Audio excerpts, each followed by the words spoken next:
Bismillahirrahmanirrahim. Assalamualaikum warahmatullahi wabarakatuh. Yang kami muliakan Dr. Suratul Khairiyah Asy'ari SQ MAG atau kita panggil biasa Bunda Eri. Yang sangat kita tunggu-tunggu Ustadz Ahmad Susilo MA, alhamdulillah telah hadir di tengah-tengah kita. Komunitas kajian TQ Tahsin Tahfiz Quran Elatiana Puri Cinere.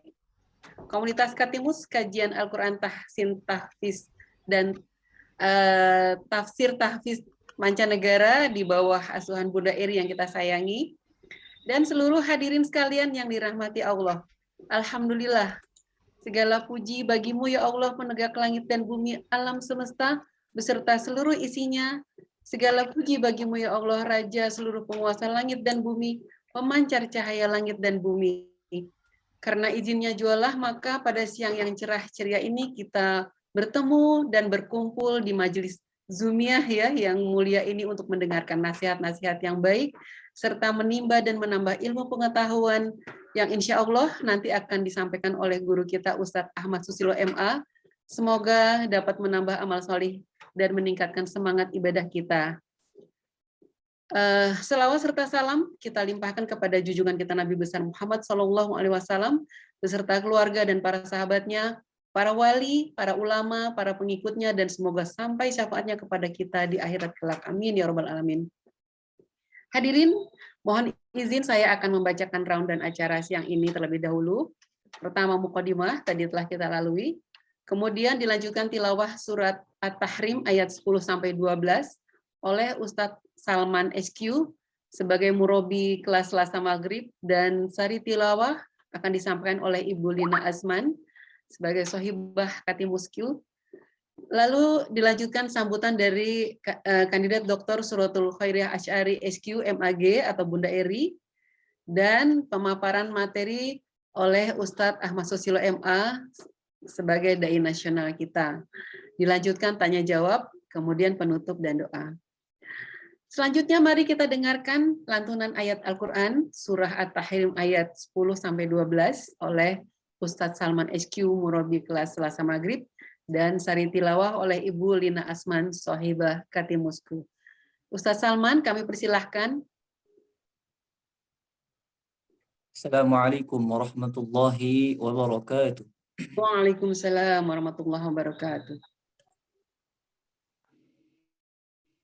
أعوذ بالله من الشيطان الرجيم.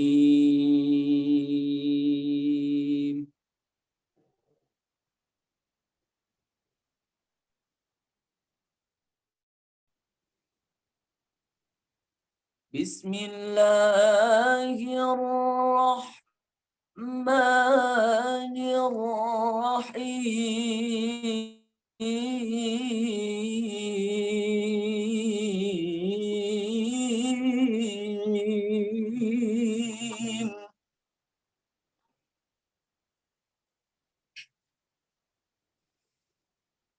ضرب الله مثلا للذين كفروا امرأة نوح وامرأة لوط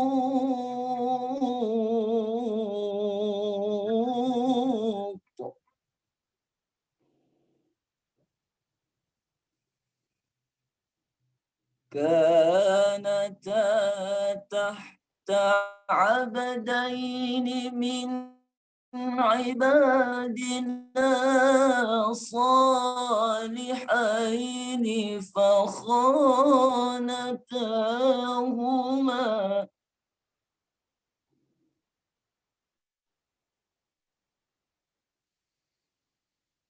فلم يغنيا عنهما من الله شيئا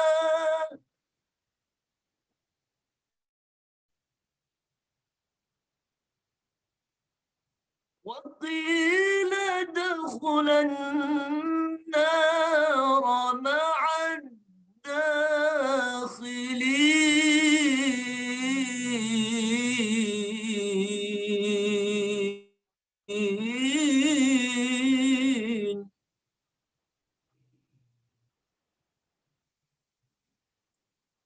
وضرب الله مثلا للذين آمنوا امرأة فرعون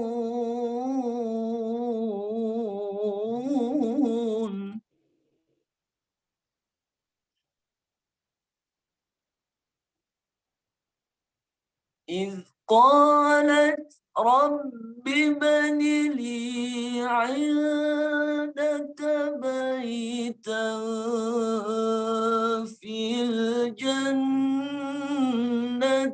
ونجني من فرعون وعمله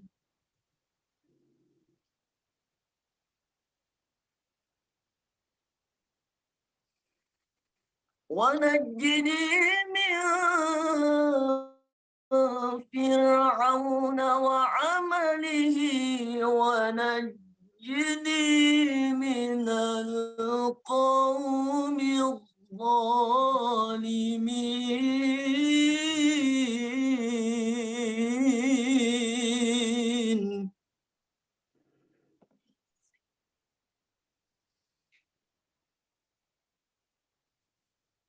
ومريم ابنة عمران التي أحصنت فرجها فنفخنا فيه من روحنا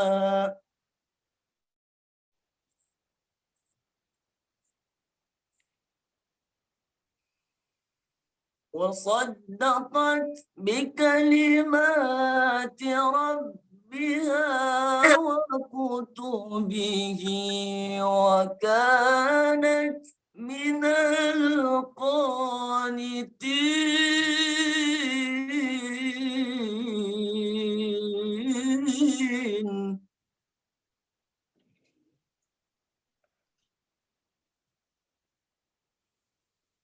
وصدقت بكلمات ربها وكتبه وكانت من القانتين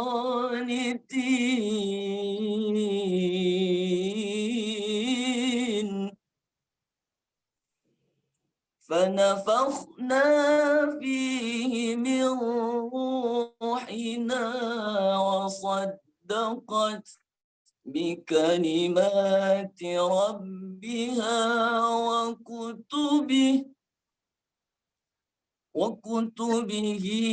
وكانت من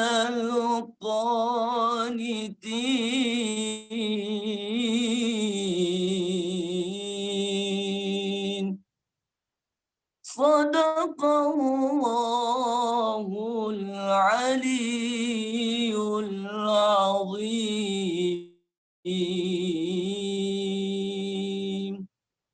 Assalamualaikum warahmatullahi wabarakatuh. Aku Waalaikumsalam. berlindung kepada Allah dari godaan syaitan yang terkutuk.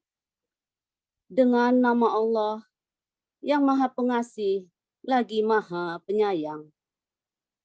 Allah membuat perumpamaan bagi orang-orang yang kafir, istri Nuh dan istri Lut. Keduanya berada di bawah pengawasan dua orang hamba yang soleh. Di antara hamba-hamba kami, lalu kedua istri itu berkhianat kepada kedua suaminya. Tetapi kedua suaminya itu tidak dapat membantu mereka sedikit pun dari siksa Allah. Dan dikatakan kepada kedua istri itu, masuklah kamu berdua ke neraka bersama. Dan Allah membuat perumpamaan bagi orang-orang yang beriman. Istri Fir'aun ketika dia berkata, wahai Tuhanku, bangunkanlah untukku sebuah rumah di sisimu dalam surga. Dan selamatkanlah aku dari Fir'aun dan perbuatannya. dan selamatkanlah aku dari kaum yang zalim. Dan Maryam, putri Imron yang memelihara kehormatannya. Maka kami tiupkan ke dalam rahimnya sebagian dari ruh ciptaan kami. Dan dia membenarkan kalimat Tuhannya dan kitab-kitabnya. Dan dia termasuk orang-orang yang taat. Maha benar Allah yang Maha Agung dengan segala firman-Nya. Terima kasih, Masya Allah. Tabarakallah. Terima kasih Ustadz Salman dan Ibu Lina Asman. Sungguh indah dan merdu lantunan ayat dan sari tilawah tadi yang dibacakan Ustadz Salman SQ dan Ibu Lina Asman. Firman Allah dalam surah Al-A'raf 204, dan apabila dibacakan Al-Quran, maka dengarkanlah baik-baik dan perhatikanlah dengan tenang agar kamu mendapat rahmat. Semoga kita semua, baik yang membaca maupun yang mendengarkannya, mendapatkan limpahan rahmat Allah Subhanahu wa Ta'ala. Amin. Amin ya Rabbal Alamin. Baik, selanjutnya kita persilahkan kepada Bunda Eri sebagai founder Katimus untuk menyampaikan salam sapanya dan sambutannya. Silakan Bunda. Bunda di-unmute dulu Bunda speakernya.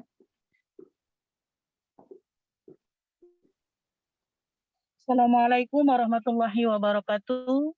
Waalaikumsalam warahmatullahi wabarakatuh. Mohon maaf, saya sedang di luar di tempat terapi, jadi masih memakai masker. Alhamdulillahirrabbilalamin, wassalatu wassalamu ala asyrafil anbiya'i wal mursalin, wa ala alihi wa sahbihi ajma'in, amma ba'du. Puji syukur kepada Allah, rahmat salam atas Rasulullah. Rasa syukur yang tak terhingga, kajian hari ini bisa dilaksanakan.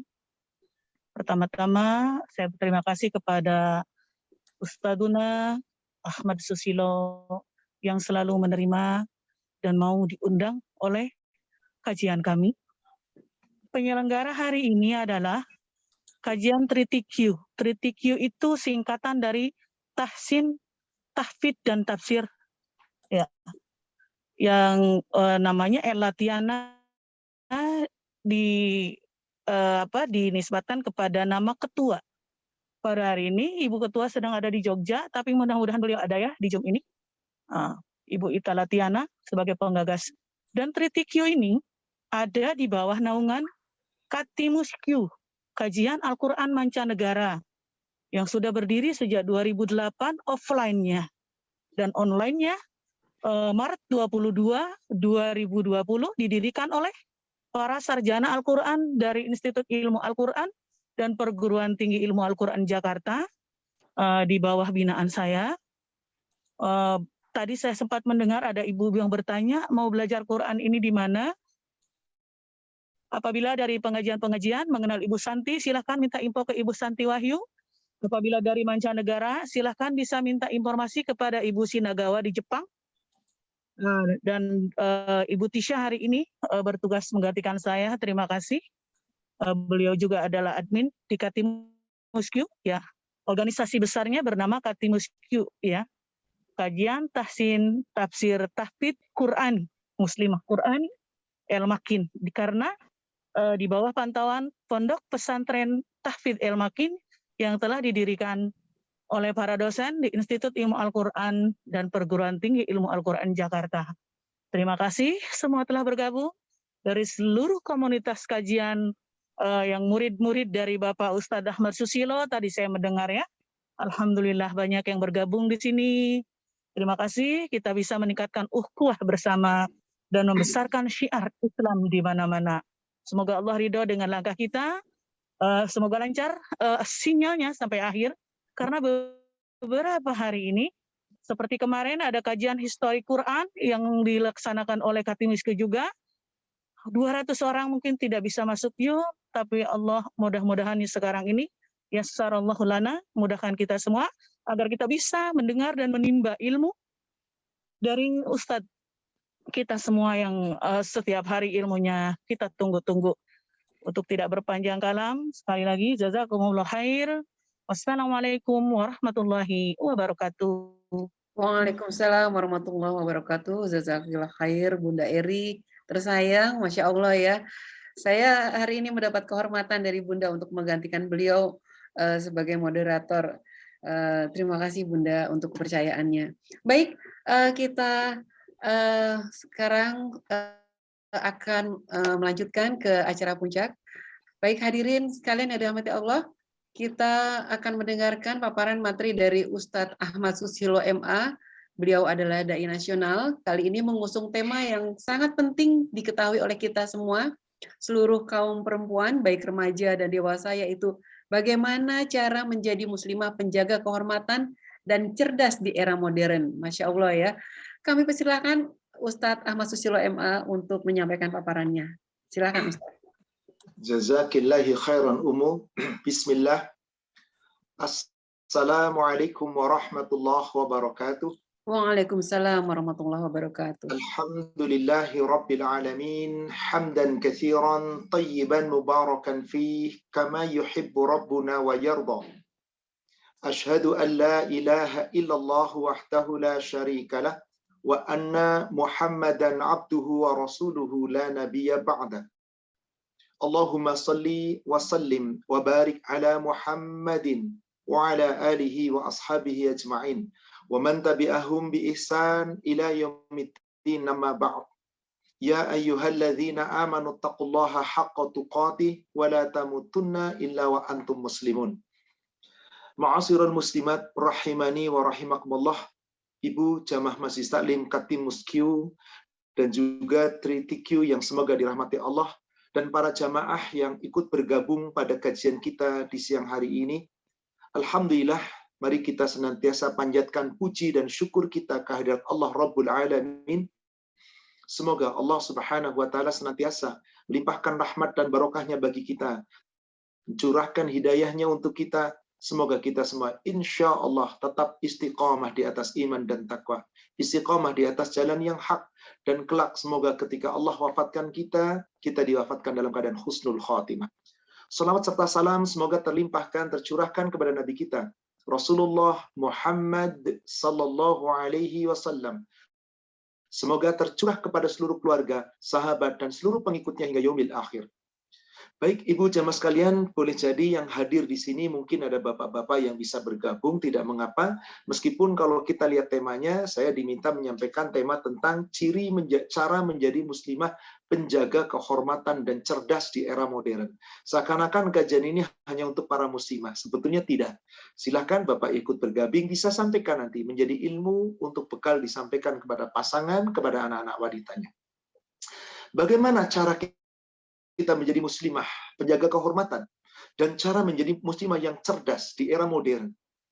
Saudaraku seiman, kita tidak memilih untuk diciptakan Allah. Apakah ingin jadi laki-laki, apakah ingin jadi perempuan, tidak ada. Allah yang menciptakan kita.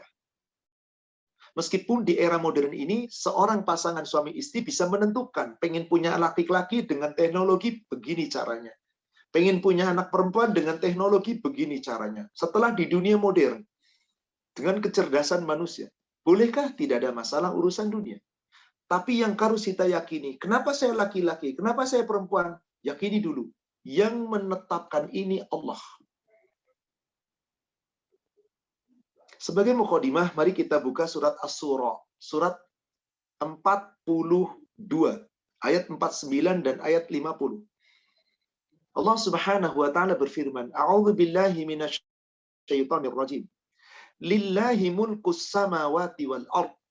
Milik Allah, kepunyaan Allah, semua yang ada di langit dan di bumi. Yakhluqu ma yasha. Allah menciptakan makhluk, manusia, apa yang Allah kehendaki. Yahabu liman yasha'u inasa. Allah menghendaki ketika seorang hamba diberikan karunia seorang anak perempuan. Wa yahabu liman yasha'u dzukur. Allah kehendaki seseorang dikaruniai anak laki-laki. Kadang punya anak perempuan, kadang punya anak laki-laki. Kita jadi laki-laki, kita jadi perempuan. Itu Allah yang menentukan.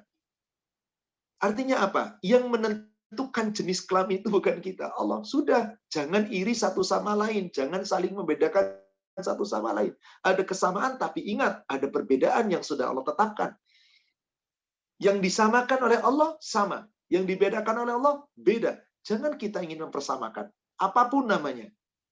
Karena maaf, di era modern ini, orang mau menyamakan laki-laki dan perempuan dengan kedok emansipasi wanita. Lalu wanita harus sama hak dengan laki-laki. Tidak bisa. Di hal-hal tertentu boleh, tapi di sisi lain Allah telah membedakan.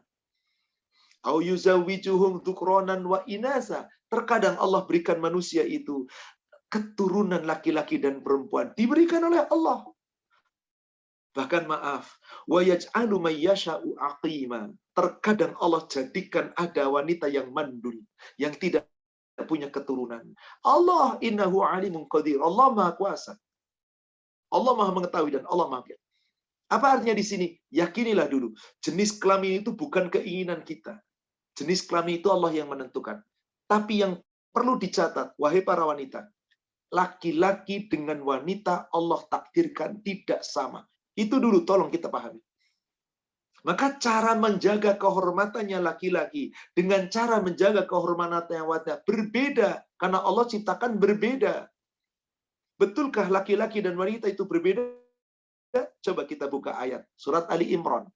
Surat 3. Ayatnya ayat 35 dan ayat 36. Ketika istrinya Imran berdoa. Tadi sudah dibaca oleh Qori. Di mana telah diterjemahkan oleh Qori'ah, surat At-Tahrim ayat terakhir ayat 12 tentang istrinya Imran yang kemudian punya anak wanita namanya Maryam. Bagaimana sejarahnya ketika itu? Kenapa anaknya perempuan? Padahal apa yang diinginkan? Il qalat imra'atu Imran, Rabbi inni nazartu laka ma fi batni muharraran fataqabbal minni. Saat itu istrinya Imran berdoa kepada Allah, ya Rabbku, sesungguhnya aku bernazar kepadamu, anak yang sedang aku kandung ini, aku nazarkan untuk menjadi hamba yang mengabdi kepadamu. Maka terimalah nazarku ya Allah. Innaka antas sami'un alim. Engkau maha mendengar, engkau maha mengetahui. Terima nazarku. Saat itu, istrinya Imran berharap anaknya laki-laki. Sebab kalau anak laki-laki bisa mengurus tempat ibadah. Di mihrab, dia merawat, dia beribadah. Apa yang terjadi? Ayat yang berikutnya, ayat 36. Falamma wadda'at, ketika anaknya lahir, maka ketika itu dilahirkanlah anaknya oleh istrinya Imran. Qalat, ternyata istrinya Imran melihat anaknya perempuan. Maka istrinya Imran berkata, Rabbi ini wadda'atuha unsa. Ya Allah, aku melahirkan anak perempuan. Wallahu a'lamu bima wadda'at. Dan sungguh Allah mengetahui apa yang telah aku lahirkan. Perempuan jenis kelaminnya. Coba, apa kata-kata istrinya Imran? Walaysa zakaru kal unsa. Tolong ibu-ibu catat garis bawahi ayat ini. Yang merasa dirinya hebat, yang ingin menyamakan dirinya dengan laki-laki, yang punya hak sama dengan laki, tolong. Jangan demikian. Lihat ayat ini. Sesungguhnya laisa zakaru kal unsa. Laki-laki nggak sama dengan perempuan. Allah abadikan ini dalam Al-Qur'an. Wa inni samaituha Maryam. Aku beri nama anak perempuanku ini Maryam. Wa inni u'idzuha bika wa dzurriyyataha minasyaitonir rajim. Dan aku perlindungkan dia, anak perempuanku itu, yakni aku berlindung kepadamu untuknya dan seluruh anak cucunya nanti dari gangguan setan yang terkutuk. Maka ayat ini dalam hadis yang diriwayatkan oleh Imam Ahmad dijadikan dan Imam Abu Daud dijadikan menjadi doa bagi orang tua yang telah melahirkan anaknya. Allahumma inni u'idzuha bika dzurriyyataha minasyaitonir rajim. Kenapa dengan kalimat ha? Karena yang sedang didoakan bayi perempuan. Maryam perempuan. Kalau bayinya laki-laki bagaimana? Allahumma inni u'idzuhu. Ya Allah, aku berlindung kepada bayi laki-lakiku ini. Bika, aku lindungkan kepadamu. Wa dzurriyyatahu. Dan seluruh anak cucu bayi ini. Minasyaitonir rajim. Dari gangguan setan yang terkutuk. Doa yang sangat indah. Yang sering umat Islam tidak mendoakan anaknya dengan doa ini. Ini doanya ibunya Maryam, istrinya Imran. Dan Allah buktikan Maryam, anaknya, keturunannya menjadi orang-orang yang saleh. Yang selalu terlindung dari gangguan-gangguan setan. Kita minta sama Allah. Intinya dari ayat ini saya hendak jelaskan bahwasanya laki-laki dengan perempuan, maaf, tidak sama. Allah yang menentukan itu. Maka jangan pernah wanita ingin jadi pemimpin bagi laki-laki. Tidak bisa. Di zaman modern kayak apapun Allah tidak tetapkan. Maka boleh cerdas, boleh. Boleh menguasai teknologi, boleh. Silakan. Tapi terhadap kepemimpinan, Allah telah tetapkan. Pemimpin itu adalah laki-laki. Pemimpin adalah laki-laki.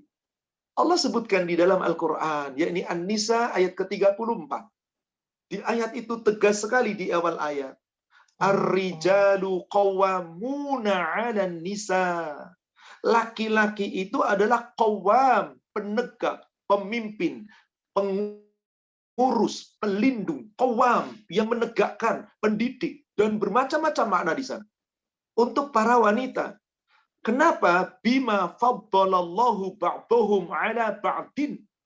Sebab Allah telah melebihkan laki-laki itu atas wanita. Wahai para wanita muslimah, jika Anda ingin merasa diri Anda lebih hebat dari laki-laki, berarti Anda bukan wanita cerdas.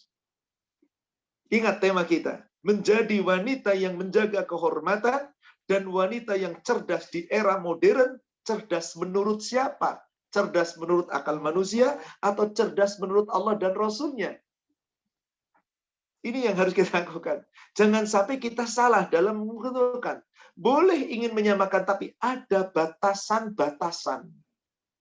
Sengaja ayat ini saya sampaikan dulu, agar kita yakin, terutama para wanita, bahwa Anda itu tidak sama dengan laki-laki. Tidak sama dengan laki-laki. Tapi perintah Allah memang sama, laki-laki dan perempuan dalam urusan ibadah. Tapi ada sesuatu yang tidak sama. Wahai para wanita, sesungguhnya seorang wanita untuk memasuki surga betapa mudah Allah berikan jalan. Apa salah satu caranya? Awal daripada kajian tadi temanya apa? Wanita yang menjaga kehormatan. Dalam sebuah hadis ini telah disahkan sahih dari Imam Ahmad.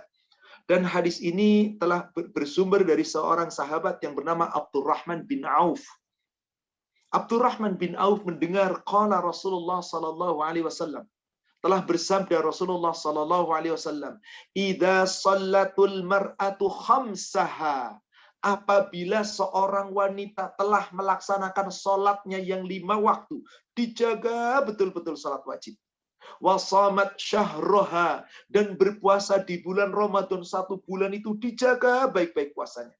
Wahafidhat farjaha, ini dia garis bawahi yang ketiga, menjaga kehormatannya, menjaga kehormatannya. Wa ta'at zaujaha, dan mentaati suaminya sebagai pemimpinnya di rumah tangganya. Wahai para wanita, sehebat apapun Anda, sekaya apapun Anda, setinggi apapun kedudukan Anda, tetap di rumah tangga Anda bukan pemimpin. Pemimpin Anda adalah laki-laki, suami. Maka wanita jangan merasa lebih hebat dari para suaminya, meskipun mungkin secara penghasilan lebih tinggi Anda, wahai wanita.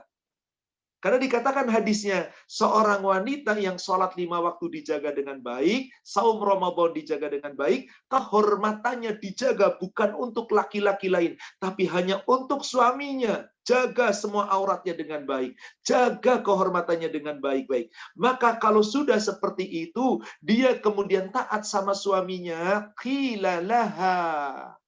Dikatakan kepada wanita tadi. Apa katanya? Udkhuli jannati. Hai wanita yang telah melakukan tadi, masuklah kamu ke dalam surgaku, kata Allah. Udkhuli jannah, masuk ke dalam surga. Min ayyi abwabal jannati syi'ta. Dari 8 pintu surga yang mana Anda ingin masuki, masuk. Sungguh, betapa mudah seorang wanita diberi jalan oleh Allah masuk surga. Betapa mudah Allah memberikan jalan manusia menuju surga. Asal wanitanya mau diatur, rela diatur. Oleh siapa? Allah. Dan ingat tadi, laki-laki dengan wanita berbeda. Maka dalam menjaga kehormatan, laki-laki dengan wanita berbeda, terutama khusus dalam kehormatan aurat. Laki-laki auratnya adalah di atas pusar, di bawah dada, cukup sampai di bawah lutut, beres. Sementara wanita tidak demikian, dan aturannya yang membuat adalah Allah. Maka mau era modern kayak apapun, tetap wanita wajib menjaga kehormatannya. Di zaman Rasulullah masih hidup, Allah memperlakukan isi-isi Rasul itu spesial. Saking spesialnya, isi-isi Rasul itu dilarang keluar rumah seperti wanita-wanita jahiliyah. Berat betul, tapi isinya Rasul itu sami'na wa ata'na ketika ayat turun. Kenapa? Itulah wanita-wanita cerdas. Nanti saya setelah ini akan bahas tentang wanita yang cerdas di era modern. Cerdas yang mana? Nanti saya akan berikan. Sekarang kita lihat surat Al-Ahzab, surat 33. Lihat ayat 32 dan ayat 33. Allah memanggil isi-isi Nabi. Allah menyeru isi-isi Nabi. Ya nisa an-nabi, wahai istri-istri Nabi. Lastunna ka ahadim minan nisa. Kamu itu tidak sama dengan wanita-wanita yang lain. Jadi Allah mengkhususkan istri-istri Nabi itu tidak seperti perempuan-perempuan yang lain di luaran sana, bukan. Istri-istri Nabi itu mulia. Maka Allah tawarkan, ini taqaitunna, jika kamu hai istri-istri Nabi benar-benar bertakwa, fala tahda'na bil qaul. Janganlah kamu tunduk, suaranya lemah lembut dalam bersuara, dalam berbicara ketika dengan seorang laki-laki. Fayat ma'alladzi fi qalbihi maradun. Sehingga nanti kalau kamu berlemah lembut bersuara di hadapan laki-laki, nanti hawa nafsu laki-laki bangkit dan jadi ada penyakit. Wahai para wanita, Anda tidak boleh berkata dengan mendayu-dayu. Suara yang lemah lembut. Suara yang membangkitkan birahi laki-laki. Jika Anda berbicara di hadapan laki-laki lain. Siapapun. Maaf, contoh. Wahai para jamaah. Ketika Anda bertanya kepada Ustadz. Bertanya secara pribadi, by phone, apalagi ketemu. Jangan lemah lembut suaranya di hadapan Ustadz. Suara yang tegas. Ustadz laki-laki ibu. Takut ini nih hawa nafsunya bangkit. Allah melarang wanita seperti itu. Berkicaralah dengan cara yang benar. Jangan terlalu keras juga, jangan lemah lembut seakan-akan apa namanya? Membangkitkan birahi. Allah katakan demikian. Jangan sampai kamu lembutkan suaramu sehingga nanti orang-orang yang ada hawa nafsunya bangkit dan ada penyakit dalam hatinya. Tapi Allah katakan wa qulna qaulan ma'rufa. Maka seorang wanita ketika berbicara dengan laki-laki yang dia bukan mahram, dia bukan suami, dia bukan saudaranya, tetapi dia adalah orang lain atau orang yang bukan mahramnya, bicara dengan kata-kata yang baik, tapi jangan dengan lemah lembut. Ustadz, saya mau bertanya Ustadz. Jangan begitu. Berkata dengan tegas, benar, baik. Karena dengan lemah lembut, maaf, laki-laki itu gampang sekali tergoda, wahai saudara sekalian. Betul. Makanya Allah mengatur, beginilah para wanita. Bahkan bagaimana isi-isi Rasul diperintahkan oleh Allah? Coba lihat di ayat yang berikutnya. Wa qarna fi buyutikunna. Hendaklah kamu qarna, tetap tinggal di rumahmu. Coba kalau ibu jadi istrinya Rasul, suruh di rumahnya. Wallahu akbar. Padahal rumahnya Rasul itu kecil, sempit. Tapi isi-isinya Rasul sami'na wa atona, tetap tinggal di rumahnya, nggak ngeluyur keluar kemana-mana, tetap terjaga, nggak sembarangan bertemu dengan siapapun. Ini isi Rasul. Apakah kemudian wanita sekarang keluar rumah diharamkan? Tidak. Selama mengikuti aturan, menjaga kehormatan, dan terus dengan adab-adab Islam. Itulah kehormatan wanita, terpelihara mulia di sisi Allah. Tapi kalau isi Rasul jelas sekali di sini, tetaplah kamu tinggal di rumah-rumahmu. Wala tabarrujna tabarrujal jahiliyah. Jangan kamu bertabarruj, artinya apa tabarruj? berdandan, berhias, berperilaku seperti orang-orang wanita jahiliyah. Yang lengang-lenggok di depan laki-laki, cengengesan dengan laki-laki, gampang ketawa, mudah dirayu, gampang merayu, suka subhanallah, nggak boleh berkata-kata lembut, tidak boleh, Allah telah melarang itu. Itulah tabarujal ula, tabarut yang dahulu di zaman jahiliyah, wanita nggak menjaga kehormatannya di hadapan laki-laki lain. Kemudian Allah perintahkan, wa aqimnas shalah, tegakkan salat kamu, wa atinaz zakat, tunaikan zakat, wa ati'na Allah wa rasulah. Meskipun istri Rasul, Allah perintahkan tetap taati Allah dan Rasul. Dalam hal suami, kamu bakti sama suami, bisa nyuruh suami, tapi dalam hal ketaatan dalam ibadah, tetap taati Rasul. Innama yuridullahu liyudhiba ankum rijsa ahlal bait. Kenapa Allah menghendaki isi-isi Rasul itu tetap di rumahnya, nggak boleh bergaul dengan sembarangan? Karena sesungguhnya Allah hendak bermaksud menghilangkan dosa dari para wanita-wanita isi-isi Rasul. Wahai ahlul bait, wahai isi-isi Rasul, wa yutahhirukum tadhira. Allah hendak membersihkan kamu sebersih-bersihnya. Dan isinya Rasul dengan ayat ini, sami'na wa ata'na. Maka istrinya Rasul semua telah dijamin masuk surga. Rasul mengatakan, istri-istriku di dunia kelak akan menjadi istri-istriku di surga. Maka istrinya Rasul tidak boleh dinikah siapapun. Dari ayat ini, sekarang kita lihat bagaimana kehormatan wanita selain istrinya Rasul tetap berpakaian yang baik. Wahai para wanita, berpakaiannya wanita itu berbeda dengan berpakaiannya laki-laki. Fungsi pakaian untuk wanita itu menutup aurat, bukan untuk tampil indah. Indah boleh, berhias boleh, tapi ada tujuan utama dari pakaian yang Allah ciptakan untuk kita. Apa tujuannya? Silakan Ibu buka surat Al-A'raf, surat 7 ayat 26. Surat Al-A'raf, surat 7 ayat 26. Allah berfirman, ya bani Adam, hai anak cucu Adam, qad anzalna alaikum libasa. Sungguh Allah telah menurunkan untukmu, telah menjadikan untukmu pakaian. Wahai para wanita, perhatikan baik-baik ayat ini. Apa tujuan Allah memberikan pakaian untukmu? Yuwari sawatikum. Pakaian yang Allah jadikan untukmu. Bahannya disediakan dari bermacam-macam bahan. Bahkan wanita halal pakaian apapun. Mau sutra, mau tebal, mau tipis, halal. Beda dengan laki-laki. Haram sutra. Maka di sini dikatakan, silahkan kamu pakai pakaian, tapi ingat, pakaian itu tujuannya yuwari sawatikum, menutup auratmu. Itu tujuan utama, wahai para wanita. Untuk kehormatan Anda. Warisha, tapi boleh Anda berpakaian dengan indah, bertampil pakaian bagus, halal. Tapi maaf, tujuan utama bukan bagusnya Ibu, menutup auratnya. Setelah menutup aurat, lalu tampil bagus, indah, nggak apa-apa.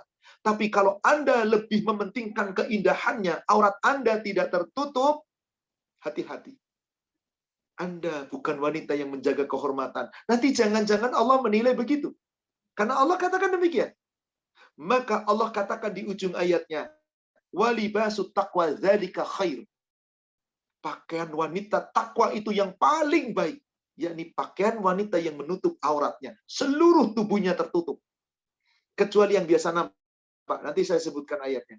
Dzalika min ayatillahi la'allahum yadhakkarun.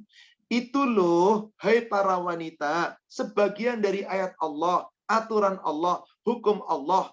Bahwasanya wanita itu wajib menutup auratnya. Boleh tampil indah, tetapi indah jangan jadi nomor satu. Nomor satu utamanya tutup aurat. Kalau kamu ingin menjadi takwa, kamu berpakaian takwa. Pakailah takwa yang indah. Insya Allah selamat. Lalu bagaimana pakaian takwa menurut Allah untuk para wanita yang mau menjaga kehormatan? Silakan buka surat 33, surat Al-Ahzab ayat yang ke-59. Allah Subhanahu wa taala berfirman, surat 33 Al-Ahzab ayat 59. Meskipun surat Al-Ahzab ayat 59 itu banyak yang menafsirkan. Dan maaf, ada sebagian ulama di negara kita Seberapa orang ulama di negara kita mengatakan ini nggak wajib, ini hanyalah pakaian adatnya orang-orang Arab. Maka tidak pakai jilbab itu nggak wajib. Silakan. Ibu sebagai wanita pakai pendapat ulama siapapun, ustadz siapapun, profesor siapapun, silakan. Yang penting nanti pertanggungjawabkan di hadapan Allah. Mau era modern, mau era zaman dulu, pakaian wanita sama, fungsinya menutup aurat. Bagaimana cara menutup aurat yang benar? Lihat surat 33 ayat 59. Ya ayyuhan nabi, hai nabi. Qul, katakan, perintahkan li azwajika, kepada istri-istrimu. Awal ayat khusus untuk istri nabi. Lanjutannya, wa banatika, untuk anak-anak perempuanmu. Lagi-lagi keluarganya nabi. Ketiga, wa nisa'il mu'minin, kepada wanita-wanita orang yang beriman. Wanita-wanitanya orang beriman, anaknya orang beriman, istrinya orang beriman, siapapun. Siapa itu? Anda, wahai para wanita. Ila yaumil akhir. Ayat ini universal. Bukan hanya untuk Nabi, istri Nabi, anak-anak Nabi, keluarga Nabi. Maka orang yang mengatakan pakaian wanita menutup seluruh tubuh itu adalah pakaiannya keluarga Nabi, kebiasaannya orang Arab. Tidak. Kalau Anda merasa seorang mukmin, istri orang mukmin, anak orang mukmin, Anda merasa beriman, Allah katakan wajib menutup aurat. Bagaimana cara menutup auratnya? Yudnina alaihinna min jalabibihinna. Hendaklah para wanita-wanita mukmin itu menutupkan jilbabnya ke seluruh tubuhnya. Apa itu jilbab? Jilbab itu adalah pakaian yang menurut seluruh tubuh dari ujung kepala sampai kaki tertutup rapat, kecuali yang biasa nampak, yakni telapak tangan dan wajah. Itu yang telah disepakati oleh seluruh ulama. 4 mazhab sepakat. Mazhab Abu Hanifah, mazhab Hanafi, Imam Hanafi. Mazhab Malik bin Anas, mazhab Maliki. Mazhab Imam Syafi'iyah, mazhab Asy-Syafi'i. Mazhab Imam Ahmad bin Hanbal, mazhab Hambali. Semua 4 mazhab sepakat menutup aurat seluruh tubuh itu hukumnya wajib. Siapa yang mengatakan tidak wajib, silahkan. Tapi anaknya Anu, Profesor Anu, Ustadz Anu, Kiai Anu, silahkan Anda ikuti contoh mereka. Tapi tanggung jawab Anda, wahai para wanita, nanti masing-masing di hadapan Allah. Inilah wanita yang beriman. Dzalika adna ayyurafna fala yu'dzain. Itu yang paling baik untuk para wanita. Dikenal memang itulah pakaian wanita-wanita yang beriman. Dan mereka tidak akan diganggu dengan pakaian yang benar. Wa kanallahu ghafurur rahima. Sungguh Allah Maha Pengampun lagi Maha Penyayang. Siapa yang belum benar pakaiannya, segera ikuti ayat ini. Semoga Allah mengampuni. Ini. Apa artinya? Di saat wanita telah diatur, hai wanita, jaga kehormatan. Ingat tema kita, wanita yang menjaga kehormatan. Kehormatan Anda itu seluruh tubuh Anda. Jaga, jangan ditampakkan kepada laki-laki lain. Kalau Anda ingin jadi wanita cerdas.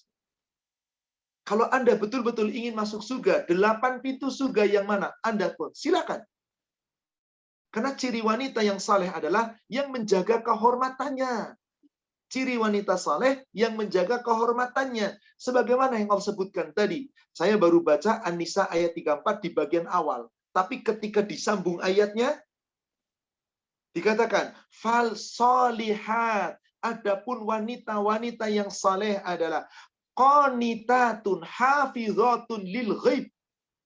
Orang yang senantiasa taat kepada Allah dan yang selalu menjaga kehormatannya meskipun suaminya lagi nggak ada di rumah. Ketika suaminya tidak ada. Jadi di sini jelas sekali wanita itu harus betul-betul menjaga. Beda ketika laki-laki berpakaian, ibu jamaah sekalian. Lihat ke surat 24, yakni surat An-Nur, ayat ke-30. Ketika Allah perintahkan kepada laki-laki, pendek ayatnya. Cuman begini kata Allah, kullil mu'minin yaghuddu min absarihim. Katakan kepada laki-laki yang beriman, hai laki-laki yang beriman, tahan pandangan, tundukkan pandangan, jaga mata Anda, jangan jelalatan kemana-mana. Jaga, jaga, jaga. Kemudian apa? Wa yahfadzu furujahum. Jaga kehormatan. tutup auratmu. Dan aurat laki-laki telah sepakat seluruh ulama. Di bawah lutut sedikit, sampai kira-kira setengah betis. Kemudian apa? Sampai di atas pusar sedikit, sampai di bawah dada. Selesai. Itu aurat laki-laki. Tapi laki-laki nggak mau buka-buka, malu meskipun ini bukan aurat. Dada bukan aurat. Laki-laki bahkan kadang rapat. Bagaimana dengan wanita? Subhanallah. Coba perhatikan ayat ke-31-nya. Itu lebih panjang ayatnya. Ini aturan Allah. Inilah kehormatannya wanita. Wa kullil mu'minat. Dan katakanlah kepada wanita-wanita yang beriman. Yaghdudna min absarihinna. Hendaklah wanita-wanita beriman itu menundukkan pandangannya. Wa yafadna furujahunna, menjaga kehormatannya, menjaga auratnya. Wala yubdina zinatahunna, jangan kamu menampakkan perhiasannya. Illa ma dhahara minha, kecuali yang biasa nampak. Yang biasa nampak adalah wajah dan telapak tangan. Itulah yang bukan aurat. Selain itu, wa aurat. Maka Allah perintahkan di situ bahwasanya apa? Wal yardidna bihumurihinna ala junubihinna. Maka hendaklah seorang wanita itu mengulurkan seluruh tubuhnya dan mengulurkan pakaiannya menutup kepada seluruh tubuhnya, menutup ke dadanya, dan jangan pernah menampakkan perhiasannya. Jangan pernah menampakkan auratnya. Perhiasan yang dimaksud aurat wanita. Seluruh tubuhnya, kecuali wajah dan telapak tangan. Berarti selain itu nggak boleh kelihatan. Nggak boleh kelihatan. Illa, ini di sini, dikecualikan. Libu'ulatihinna. Ibu boleh mempertontonkan aurat kepada suaminya. Au abaihinna, boleh sebagian aurat terlihat oleh bapaknya. Au abaibu unatihinna, atau boleh menampakkan ke bapak dari suaminya. Au abnaihinna, kepada anak laki-lakinya. Au abnaibu unatihinna, kepada anak laki-laki dari suaminya. Maksudnya anak tiri dari suaminya. Dan seterusnya, dan seterusnya, dan seterusnya. Kepada saudara laki-laki, anak laki-laki, saudara laki-laki, anak perempuan, saudara, anak laki-laki, saudara perempuan, dan seterusnya. Boleh, saudara laki-laki dari bapaknya, saudara laki-laki dari ibunya, silakan, silakan, silakan, boleh. Di situ diperbolehkan, tidak mengapa. Allah Subhanahu wa Ta'ala telah mengatur wanita itu secara khusus. Maka jangan sembarangan. Maaf, pada suatu ketika Rasulullah SAW pernah memberikan peringatan kepada para wanita. Tentang apa? Wanita-wanita yang Rasulullah katakan, mereka itu kebanyakan penghuni neraka. Dalam hadis yang diriwayatkan oleh Imam Muslim dari Usamah bin Zaid, semoga Allah meridhoinya. Dari hadis itu diceritakan di bagian paling bawah bahasanya. Aku melihat isi surga, kebanyakan orang-orang miskin dari umatku. Orang-orang yang dihinakan dari umatku. Lalu aku melihat isi neraka, ternyata aku lihat isi neraka itu kebanyakan orang-orang yang kaya, orang-orang yang sombong, orang-orang yang membangkang. Dan aku lihat pula di neraka, kebanyakan isi neraka itu dakhalahan nisa, isinya kebanyakan para wanita. Isi neraka kebanyakan para wanita. Nah, timbul pertanyaan, kenapa sih kebanyakan para wanita itu menjadi ahli neraka? Maaf, salah satu penyebabnya. Nggak menutup aurat. Nggak menjaga kehormatan. Bagaimana wanita dikatakan nggak menjaga kehormatan? Itulah yang disebut oleh Rasulullah SAW. Bahwasanya wanita banyak yang berpakaian tapi telanjang. Disebutkan di hadis riwayat Imam Bukhari dan Muslim dari Abu Hurairah. Kata Rasulullah SAW begini. Rasulullah mengatakan di sini. Sinfanin min ahlin nar lam arohuma qaumun ma'ahum siyatun kana bi al-baqarah yadribuna biha nas. Aku melihat isi neraka yang aku belum pernah lihat penghuni sebelumnya. Ternyata ada dua penghuni neraka yang aku lihat. Satu, seorang yang memiliki cambuk, yakni cambuk sapi, tetapi dipukul di cambuk manusia. Maksudnya ini kiasan, pemimpin yang zalim kepada rakyat. Itu yang pertama. Lalu yang kedua, siapa yang kedua? Wanisaun kasiyabun ariyatun mumilatun mailatun. Perempuan-perempuan yang mereka di dunia berpakaian tapi telanjang. Kenapa berpakaian lalu dikatakan telanjang, nggak menjaga kehormatan? Sebab pakaiannya ketat membentuk tubuh. Pakaiannya tipis menerawang. Pakaiannya menutup, tapi sebagian auratnya sengaja diperlihatkan. Dan dia tidak menutup jilbab ke seluruh tubuhnya. Hadis sahih, riwayat Imam Bukhari Muslim. Silakan buka di Google, buka hadis seperti itu. Sahih.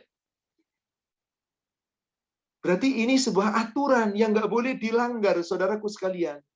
Maka siapa yang ingin mendapat balasan dari Allah, dapat kemenangan yang besar surga, jaga kehormatan. Jika kita membaca surat Al-Ahzab, surat 33 di ayat 35, itu Allah menyebut dari orang yang Islam, iman, taat, jujur, khusyuk, sabar, seterusnya. Itu yang nomor 9 disebut. Wal hafizina furujahum wal hafizat. Laki-laki yang menjaga kehormatan dan perempuan-perempuan yang menjaga kehormatan. Wadzakirinallaha katsira wadzakirat. Laki-laki yang banyak ingat Allah, menyebut Allah, berzikir pada Allah, dan perempuan-perempuan yang demikian. Maka apa jaminan Allah? A'addallahu lahum maghfiratan wa ajrun 'azima. Allah telah menyediakan untuk laki-laki dan perempuan yang menjaga kehormatannya ajrun 'azima. Surga, kemenangan yang besar. Inilah, wahai para wanita, jadilah muslimah penjaga kehormatan. Kehormatan rumah tangga suaminya, kehormatan tubuhnya, kehormatan harga dirinya. Jangan dibocorkan, jangan suka menjelek-jelekan suami di hadapan orang lain. Jaga, jujur. Bergaulah dengan orang-orang yang jujur. Jangan suka ngerumpi dengan orang-orang yang nggak jujur. Jangan. Maka para wanita dan kita semua laki-laki pun diatur oleh Allah di surat 9, surat At-Taubah, ayat 119, Allah firmankan kepada kita. Ya ayyuhalladzina amanu taqullah, hai orang-orang yang beriman, bertakwalah kamu kepada Allah. Wa kunu ma'as shadiqin, hendaklah kamu tetap bersama orang yang jujur, orang yang siddiq, orang yang benar. Ayo cari orang-orang yang jujur, menjaga dengan benar kejujuran kebenaran. Maka wahai para wanita, maaf, ada istilah sekarang, suka curcol sama orang lain. Jangan curhat sama Allah. Innama ashku bathi wa huzni ilallah. Jika ada masalah dalam keluarga, wahai para wanita, jangan umbar di hadapan orang. Jangan bocorkan rahasia rumah tangga di hadapan orang. Jaga baik-baik kehormatan suami Anda, rumah tangga Anda.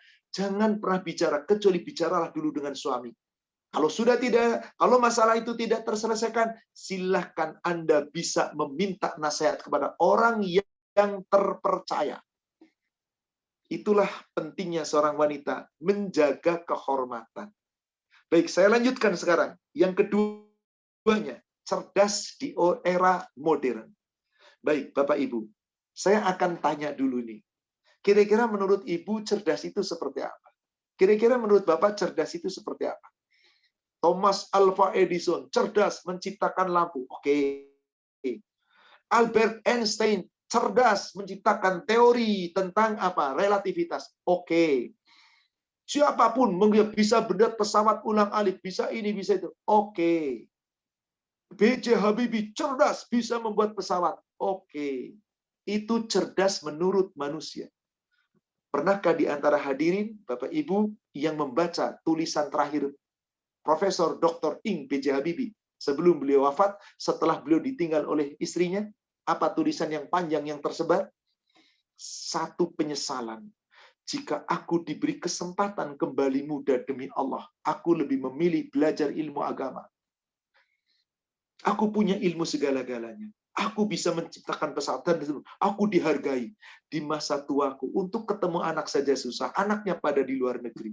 Setelah aku ditinggal istri, ternyata aku sendiri. Semua kehormatan yang aku raih di dunia semoga ada lagi. Demi Allah, jika aku boleh memilih kembali ke masa muda, aku lebih ingin jadi orang yang hafal Quran, belajar ilmu agama. Itu penyesalan B.J. Habibie. Tapi penyesalan tinggal penyesalan. Semoga Allah memaafkan beliau dan semoga Allah telah wafatkan beliau husnul khotimah, Allah terima amal ibadahnya dan semua jasa-jasanya semoga Allah akan membalas dengan berlipat ganda. Tapi intinya orang sehebat beliau, secerdas beliau menyesali. Bukan berarti kemudian salah, tidak. Tapi rupanya beliau di usia senjanya baru sadar pentingnya ilmu agama. Sekarang mari kita akan cari dalil. Yang dimaksud cerdas itu apa? Pertama, ada sebuah hadis yang diriwayatkan oleh Imam Ibnu Hibban. Dan hadis ini juga telah disahkan oleh hadis ini telah disahkan pula di dalam sanadnya sesuai dengan syarat Muslim. Dan hadis ini adalah bersumber dari seorang sahabat yang bernama Abdullah bin Abbas. Rasulullah SAW telah bersabda, Innallaha yabghidu kulla ja'dhari. Sesungguhnya Allah sangat membenci orang-orang yang sombong. Siapakah orang yang termasuk sombong itu? Yakni alimun bidunya jahilun bil akhirah. Orang yang paling ngerti ilmu dunia, tapi orang itu bodoh dengan ilmu akhirat. Dibenci oleh Allah. Jadi cerdas bukan urusan ilmu dunia. Di dalam hadis yang lain yang diriwayatkan oleh Imam At-Tirmidzi, di dalam Jami'us Shahih disebutkan, hadis ini adalah hadis yang sahih dari Anas bin Malik. Rasulullah SAW bersabda, Al-Qayyis man dana nafsahu wa amila lima ba'dal maut. Orang yang paling cerdas dari umatku adalah orang yang mempersiapkan dirinya sebaik-baiknya di dunia dan beramal sebaik-baiknya di dunia untuk bekal kematiannya. Itulah orang yang paling cerdas di antara umatku. Wal ajiz, adapun orang yang bodoh adalah man nittaba'a nafsahu hawaha wa tamanna 'alallahu al-amaniyah. Orang yang paling bodoh dari umatku adalah orang yang mengikuti hawa nafsunya, tetapi berangan-angan. Seakan-akan apa? Berangan-angan Allah akan memberikan kepadanya surga. Ngikutin hawa nafsu di dunia, tapi angan-angannya masuk surga. Itu orang bodoh, kata Rasulullah. Siapa orang cerdas? Orang yang ingat mati. Orang yang mempersiapkan bakal kematian. Orang yang paling baik akhlaknya. Maka dalam riwayat lain dikatakan, hadis yang diriwayatkan oleh Imam Ibnu Majah, dan juga hadis ini bersumber dari sahabat Abdullah bin Umar. Rasulullah SAW ketika itu ditanya, Ya Rasulullah, ayyul mu'minin afdal? Wahai Rasulullah, siapakah orang mukmin yang paling utama? Qala, Rasul menjawab, ahsanuhum khalqah. Orang muslim yang paling utama, yang akhlaknya paling baik. Fa ayyul mu'minin akyas, dan siapakah seorang mukmin yang paling bodoh? Siapakah manusia yang paling siapakah orang yang mukmin yang paling cerdas? Tadi yang paling baik. Sekarang siapa yang paling utama? Lalu dikatakan siapa yang akyas? Siapa yang paling cerdas? Seorang mukmin yang paling cerdas adalah aktsaruhum lil mautil dzikra, yakni orang-orang yang paling banyak ingat mati. Yang paling banyak ingat mati. Dan orang-orang yang betul-betul di sini dikatakan wa asanuhum lima ba'dahu istidad aulaikal al-kayyish. Orang yang paling banyak ingat mati sehingga dia lebih banyak membekalkan diri untuk bekal kematian, itulah orang yang paling cerdas. Itulah orang yang paling cerdas. Monggo sekarang. Jadilah wanita muslimah yang cerdas di era modern. Apa yang harus pertama-tama dilakukan? Wahai para muslimah, miliki ilmu agama. Agar wanita muslimah bisa mendidik anak-anak keturunan dari suaminya itu. Dan anaknya saja tentunya dididik dengan agama. Biasakan anak-anak ibadah. Mulai dia supaya diajarkan ilmu ngaji. Seperti di sini. Tatimus Q. Yakni yang senantiasa tadabbur Al-Quran, mempelajari Al-Quran. Jadikan itu. Itu yang paling cerdas. Itu yang paling cerdas. Karena Rasulullah mengatakan demikian. Jadi mau laki-laki mau perempuan, yang paling cerdas adalah yang paling banyak ingat mati, yang menyadari bekal untuk kematiannya, yang tidak terperdaya dengan dunia. Itu cerdas namanya. Kenapa? Demi Allah, saya berani bersumpah, ibu jamaah sekalian. Seorang wanita punya gelar profesor, doktor, 10 gelar berderet. Jadi dosen hebat, jadi rektor, jadi apapun, jadi pengusaha top, jadi pemimpin dimanapun. Ternyata nggak masuk surga. Nggak ada apa-apanya tuh. Baik laki-laki atau perempuan. Sehebat apapun dunia. Kenapa? Karena cerdas itu tolok ukurnya, wahai saudaraku sekalian, bukan kecerdasan dunia. Cerdas itu adalah tolok ukurnya adalah bagaimana seorang wanita mampu mendidik anak-anaknya dengan ilmu yang baik, ilmu agama, untuk bisa membawa keluarganya menuju surga. Tapi semuanya itu tergantung qawamnya, pemimpinnya, yakni suaminya. Jadi ada sinergi antara suami dengan istri. Silakan. Apa istri nggak boleh usaha, Ustadz? Boleh. Siapa bilang nggak boleh? Apa wanita nggak boleh bekerja, Ustadz? Boleh. Siapa bilang nggak boleh? Tapi ingat, wahai para wanita, tetap sebagai seorang wanita memiliki perbedaan. Dan ingat, wanita tidak pernah sama. Suatu ketika Rasulullah berkhutbah di hadapan para wanita dari Abdullah bin Umar. Ketika itu Rasulullah SAW bersabda, apa itu? Ya ma'syaron nisa tasaddaqna wa akthirna il istighfar. Wahai para wanita, bersedekahlah, bersedekahlah. Perbanyaklah ampun, perbanyak istighfar. Kenapa? Karena sesungguhnya Rasulullah telah melihat, ra'aitu kunna aktsara ahlin nar. Aku melihat, hai para wanita, kalian betul-betul banyak menghuni neraka. Faqalat imra'atun minhunna jazlah. Maka seorang wanita yang cerdas di antara para wanita sahabiah bertanya kepada Rasulullah, "Wa ma lana ya Rasulullah? Aktsaru ahlin nar." Apa sebabnya kami ini, wahai Rasulullah, para wanita kenapa kau lebih banyak menjadi penghuni neraka? Kenapa ya Rasulullah? Apa jawab Rasulullah? Rasulullah kemudian menjawab, "Qala tukthiruna al-la'na wa takfurna al-ashira." Karena sesungguhnya wanita itu mulutnya suka nggak dijaga, suka mencela, suka melaknat, suka menghibah, suka menghadik.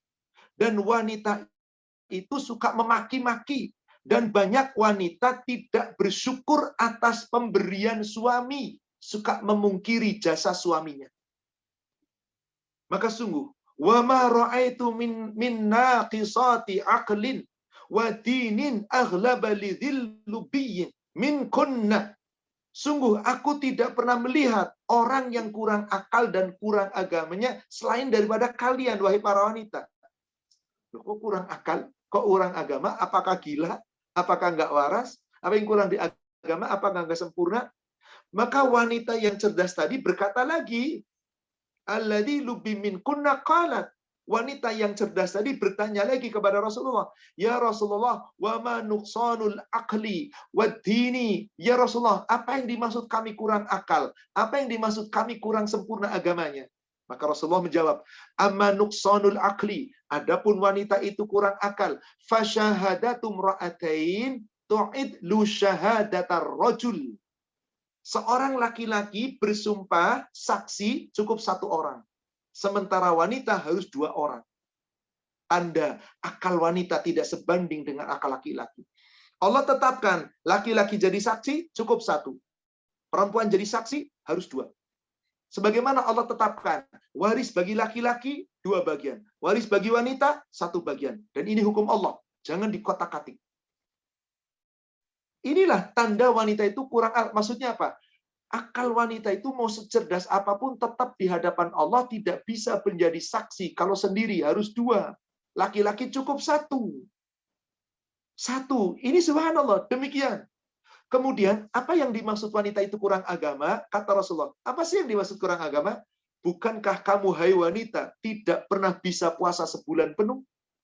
Bukankah kamu, hai wanita, tidak pernah puasa, tidak pernah sholat selama 1 bulan penuh? Bukankah sholat Anda terkurangi dengan haid? Bukankah puasa Anda terkurangi dengan haid? Berarti agama Anda nggak bisa penuh sempurna. Nggak kayak laki-laki. Saum sebulan penuh, hatam. Sholat tiap bulan nggak pernah ketinggalan. Maaf, laki-laki yang sholatnya nggak pernah ketinggalan. Yang meninggalkan diri juga banyak. Yang nggak bersuapot juga banyak. Tapi intinya laki-laki mampu puasa selama 1 bulan. Mampu sholat setiap hari. Wanita di saat-saat sedang kedatangan haid tidak bisa sholat. Dan haram sholat. Tidak boleh puasa. Haram puasa. Berarti tidak sempurna agamanya. Maka wahai para wanita, supaya Anda menjadi wanita cerdas, carilah ilmu agama. Wajib utlubul ilm faridotun ala kulli muslimin wal muslimat. Mencari ilmu itu wajib atas setiap orang muslim laki-laki dan perempuan. Maka Allah turunkan ayat surat 58 ayat yang ke-11. Ya ayyuhalladzina amanu, hai orang-orang yang beriman, idza qila lakum tafassahu fil majalis, jika dikatakan kepada kalian, lapang-lapangkan diri kalian, datangi majelis taklim, hadiri majelis taklim. Semoga majelis taklim Elatiana Q dan juga majelis taklim Tritik Q, semua ini insya Allah diberikan oleh Allah untuk senantiasa menjadi penghantar wanita-wanita salehah, wanita-wanita cerdas, yang menjaga kehormatan, yang insya Allah akan lahir keturunan-keturunan dari mereka, para pemimpin-pemimpin masa depan yang saleh, yang salehah, yang jujur. Insya Allah kita berdoa, semoga siapa lagi yang hendak mendekat itu kecuali dari kita umat muslim, agar tidak bisa dikalahkan oleh orang-orang kafir dalam hal urusan ketaatan. Mari kita jadikan sebagai seorang yang baik. Maka datangi majelis taklim, belajar ilmu agama. Kalau kamu mau melapangkan yarfa'illahu alladziina aamanu minkum darajat. Nanti orang yang berilmu di antara orang yang beriman itu yang punya ilmu ketinggian derajatnya lebih tinggi. Yang penting apa? Hayo lapangkan, lapangkan. Yafsahillahu lakum. Nanti Allah kasih kelapangan bagi kamu. Yang penting wa idza qilan syuzu fansuzu. Jika sudah selesai belajar ilmu agama, kamu sudah tahu ilmunya, bangkitlah, berdiri. Amalkan ilmu itu, sampaikan kepada anak-anak, saudara, famili, dakwahkan semampu kita, maka nanti kamu akan mendapat kedudukan yang tinggi. Walladzina amanu minkum, orang yang beriman di antara kalian nanti akan ditinggikan kedudukannya. Tapi orang yang beriman yang punya ilmu memiliki kedudukan lebih tinggi beberapa derajat. Inilah wanita yang cerdas. Beda dengan laki-laki. Gak bisa sama dengan laki-laki. Bagaimana kalau ada wanita ingin menyerupai laki-laki dalam penampilan, dalam berpakaian? Rasulullah mengatakan dalam hadis yang diriwayatkan oleh Imam Al-Bukhari dari Abdullah bin Abbas, la'ana Rasulullah sallallahu alaihi wasallam al-mutasyabbihina minar rijal bin nisa. Rasulullah melaknat laki-laki yang berpenampilan, yang bergaya seperti perempuan. Dan sebaliknya, wal mutasyabihati minan nisa'i birrijal. Laki-laki, wanita-wanita ingin berpenampilan seperti laki-laki. Gaya pakaian kayak laki-laki, auratnya terbuka, pakai celana dan persis berbentuk laki-laki, pakai jas kayak model laki-laki, celananya model laki-laki, auratnya terbuka kayak laki-laki. Maka dilaknat oleh Allah dan Rasulnya. Untuk itu, cerdas bukan dari dunianya. Cerdas bukan dari urusan dunia. Tapi maaf, wanita berkarya halal. Wanita bekerja halal. Wanita berusaha halal. Wanita punya harta halal. Karena masing-masing dalam urusan rizki, Allah sudah tetapkan. Saya tutup dengan sebuah ayat Al-Quran. Coba kita lihat. Surat An-Nisa ayat 32. Terkadang laki-laki dengan wanita, Allah kasih rizki berbeda. Terkadang si wanita lebih baik rizkinya. Kadang-kadang suami lebih baik. Kadang-kadang juga ada wanita yang jauh di atas saya. Nggak boleh ngiri satu sama lain dalam urusan rizki, urusan Allah. Allah katakan di surat An-Nisa ayat 32. Wala tatamannau ma faddalallahu bihi ba'dukum ala ba'din. Jangan kamu merasa iri hati terhadap karunia Allah. Yang Allah berikan, dilebihkan kepada sebagian yang lain, dilebihkan kepada sebagian yang lain. Kadang wanita lebih rizkinya, kadang-kadang suami lebih rendah. Kadang-kadang suami tinggi, bahkan wanita nggak punya penghasilan apa-apa. Atau sebaliknya, jangan iri. Lirrijal nasibu mimmaktasabu. Laki-laki punya harta, apa yang diusahakan. Walin nisa nasibu mimmaktasabna. wanita juga punya karunia Allah, harta rizki dari apa yang diusahakan. Sudah. Was'alullahu min fadli. Minta sama Allah karunia. Jadi di sini jelas wanita berkarya boleh, berdagang boleh, berbisnis boleh. Tapi ingat tata caranya, aturannya, menjaga kehormatannya tidak sama seperti laki-laki. Dan wanita bukan pemimpin. Pemimpin itu sampai kapanpun Allah tetapkan laki-laki. Maka wahai para wanita, jangan tampil menjadi pemimpin tertinggi. Nggak boleh. Karena Allah sudah melarang. Maka seorang wanita yang mentaati Allah dan Rasul-Nya, itulah wanita yang paling kayyish, wanita yang paling cerdas. Mari, wahai para wanita, jadilah wanita yang cerdas di era globalisasi, di era modernisasi. Boleh ingin menyamakan, tapi ada batasan-batasan yang Allah sudah katakan, laki-laki dengan wanita berbeda. Wallahu a'lam. Demikian. Saya kembalikan lagi kepada admin. Silakan Ibu. Alhamdulillah, amin. Masya Allah ya Ustadz, bagus sekali. Terima kasih Ustadz tadi tentang bagaimana cara menjadi muslimah penjaga kehormatan dan cerdas di era modern. Tadi dikatakan memang bahwa laki-laki itu berbeda dengan wanita, atau wanita itu memang berbeda dengan laki-laki. Memang sudah ditakdirkan Allah bahwa wanita itu berbeda dan wanita itu tidak bisa menjadi pemimpin. Jadi bagaimana cara muslimah menjaga kehormatan? Harus taat pada suami dan menjaga kehormatannya. Dan bagaimana cerdas di era modern tadi disampaikan Ustadz, yaitu orang yang paling cerdas adalah orang yang paling cerdas, orang yang paling banyak mengingat mati, orang yang paling banyak membekali diri untuk kematian, orang yang membekali diri dengan ilmu agama. Jadi supaya menjadi wanita yang cerdas, maka carilah ilmu agama.